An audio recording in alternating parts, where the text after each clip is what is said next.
Shalom, selamat malam Bapak Ibu Saudara yang dikasihi Tuhan Yesus Kristus. Selamat kita berjumpa kembali dalam renungan pada malam hari ini.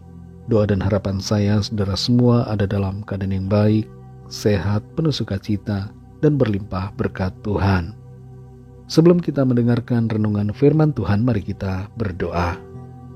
Tuhan Allah Bapa kami dalam sorga, Bapa yang baik, Bapa dalam nama Tuhan Yesus Kristus, yang selalu menyertai kami dalam segala keadaan.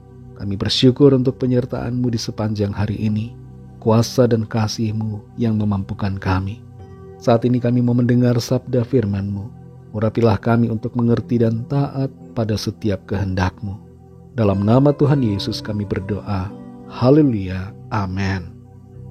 Saudara yang dikasihi Tuhan, ayat renungan kita pada saat ini terdapat dalam 2 Korintus 4 ayat yang ke-16. Tertulis demikian. Sebab itu kami tidak tawar hati, tetapi meskipun manusia lahiriah kami semakin merosot, namun manusia batiniah kami dibaharui dari sehari ke sehari. Saudara yang dikasihi Tuhan, Kotler dan Keller, ahli di bidang ekonomi, menyatakan bahwa kemasan yang baik dari sebuah produk dapat mempengaruhi penjualan. Orang-orang akan tertarik pada kemasan, dan itu sebabnya produsen membuat kemasan yang bagus untuk produknya demi meningkatkan daya tarik dan minat orang, sekalipun produknya mungkin berkualitas sama dengan yang lain. Dalam kehidupan kita sebagai manusia, kemasan kita, yaitu tubuh jasmani kita, perlu kita sadari semakin merosot karena penuaan. Meskipun mungkin bisa dimodifikasi dengan operasi plastik, namun pada hakikatnya tetap merosot. Tapi syukurlah bahwa apa yang di dalam kita, yaitu tubuh rohani kita, semakin dibentuk, semakin berkualitas karena disempurnakan oleh Tuhan. Kemasan luar boleh nampak jelek, tapi isinya, yaitu rohani kita, menjadi makin sempurna. Dalam 2 Korintus 4 ayat 16 ini dikatakan, sebab itu kami tidak tawar hati, tetapi meskipun manusia lahiriah kami semakin merosot, namun manusia batiniah kami dibaharui dari sehari ke sehari. Ayat firman Tuhan ini menyatakan tentang suatu pengharapan agar kita tidak putus asa meskipun tubuh lahiriah kita mengalami kemerosotan karena penuaan seiring waktu ataupun karena penderitaan yang kita alami. Sebab batin kita, yaitu tubuh rohani kita, diperbaharui dari hari ke hari oleh kasih karunia Allah. Tubuh kita ini ibarat seperti sebuah bejana yang rapuh, karena tubuh jasmani kita ini sifatnya tidak kekal dan suatu saat akan kembali ke tanah. Tidak ada Superman, tidak ada orang yang berbadan baja di dunia ini. Orang yang paling kekar dan terkuat sekalipun pasti akan mengalami kemerosotan jasmani, terjadi penurunan kekuatan dan penurunan penampilan lahiriah. Ini harus kita sadari dan kita harus terima sebagai sebuah kenyataan. Rasul Paulus menyatakan kalimat dalam ayat ini, kami tidak tawar hati, dan ini mengajak kita semua untuk juga tidak tawar hati dengan perubahan pada tubuh jasmani kita dan tidak kecewa dengan hal-hal yang terjadi pada diri kita. Jangan sampai penuaan membuat kita depresi. Jangan sampai penderitaan fisik membuat kita merasa tertekan dan susah hati. Arahkan fokus kita pada batiniah atau tubuh rohani kita yang semakin dibaharui dari waktu ke waktu dan yang bersifat kekal. Pembaharuan batiniah ini mencakup iman yang bertumbuh semakin kuat. Dan ini tidak terjadi dengan kekuatan kita sendiri, tapi dengan pertolongan kuasa Tuhan. Dalam Ibrani 12 ayat 2 dikatakan, marilah kita melakukannya dengan mata yang tertuju kepada Yesus, yang memimpin kita dalam iman, dan yang membawa iman kita itu pada kesempurnaan.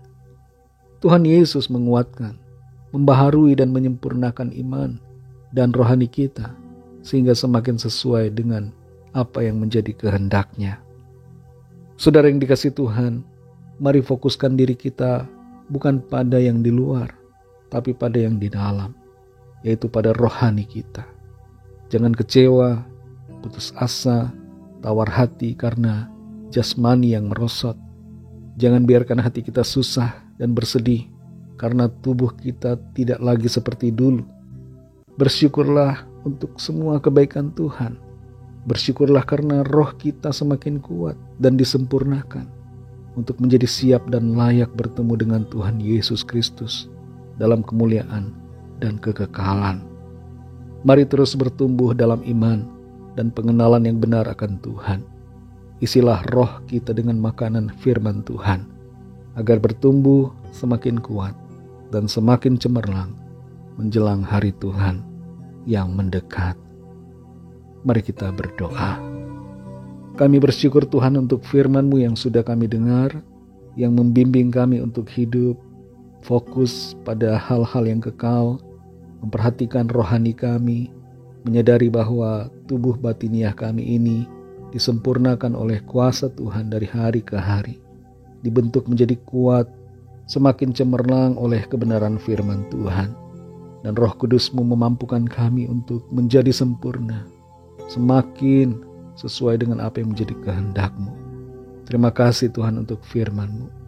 Kalau ada di antara kami yang saat ini sedang berduka, kecewa, putus asa, bersedih, merasa tawar hati karena keadaan lahiriah yang semakin merosot, kami mohon lawatan dan jamahan Tuhan untuk menguatkan dan memulihkan, membangkitkan iman kami semua, dan mengarahkan pikiran kami kepada yang kekal.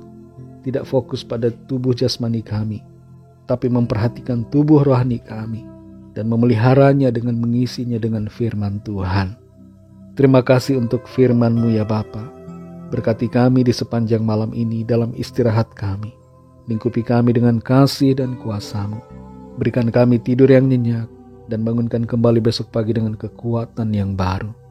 Kembali kami bawa setiap pergumulan kami masing-masing, setiap permohonan doa yang disampaikan, agar tangan Tuhan menjamah, melawat, menilik dari tempat yang maha tinggi, dan memberikan solusi, jawaban bagi setiap kami masing-masing, seturut dengan kekayaan dan kemurahan-Mu. Kesembuhan terjadi, pemulihan terjadi, ada kemenangan, ada jalan keluar, ada terobosan yang ajaib bagi setiap kami. Saat ini kami alami jawaban doa, saat ini kami terima mujizat Tuhan. Terima kasih Tuhan, kami mengucap syukur. Berkati bangsa kami Indonesia dan semua bangsa di dunia ini. Berkati juga kami semua gereja-Mu. Persatukan kami sebagai satu keluarga di dalam Engkau. Dalam nama-Mu yang kudus, nama Tuhan Yesus Kristus, kami sudah berdoa dan mengucap syukur. Haleluya. Terimalah berkat Tuhan. Tuhan memberkati engkau dan melindungi engkau. Tuhan menyinari engkau dengan wajah-Nya dan memberikan kasih karunia. Tuhan menghadapkan wajah-Nya kepadamu dan memberikan damai sejahtera. Berkat anugerah dari Bapa Surgawi, kasih karunia dari Tuhan Yesus Kristus, dalam persekutuan dengan Roh Kudus, menyertai kita semua, sekarang ini dan sampai Maranatha, Tuhan Yesus datang kembali, dan bahkan sampai selama-lamanya. Dalam berkat nama Tuhan Yesus Kristus, haleluya, amin. Puji Tuhan, saudara yang dikasihi Tuhan, saya percaya firman Tuhan menjadi berkat dan kekuatan buat saudara semua, dan Roh Kudus akan menolong saudara untuk lebih lagi memahami kebenaran firman Tuhan. Tuhan Yesus memberkati saudara semua. Sampai jumpa dalam renungan yang berikutnya. Haleluya.